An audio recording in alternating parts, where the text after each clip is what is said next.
Ala, igsuon ko diha kang Kristo Jesus maayong buntag. So ako nagtuo nga ang tanan nga naa gyud hopefully nga naa ka sa maayo ug himsog. Kay ang tanan gibuhat sa Dios nga maayo alang nga di ka nato pinaagi sa atong Ginoong Hesukristo no. Sa Juan 1:3 ang tanang butang nahimo pinaagi kaniya ug walay bisan usa dining tanan nga nabuhat nga dili pinaagi kaniya.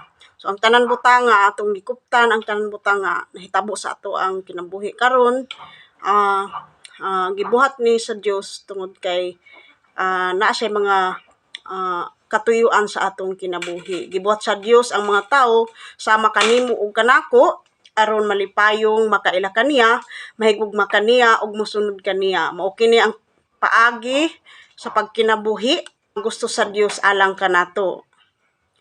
Mao na ang atong timan-an o hinumduman sa atong kinabuhi. Genesis 1:31 nakita sa Dios nga maayo gayud ang tanan nga iyang gibuhat. So tanan nga gibuhat sa Dios sa atong kinabuhi tuohan nato og saligan ang Dios tungod kay ang Dios kasaligan sa tanan niyang nga gibuhat. No, walay gibuhat sa Dios nga dili maayo alang kanato. God bless everyone.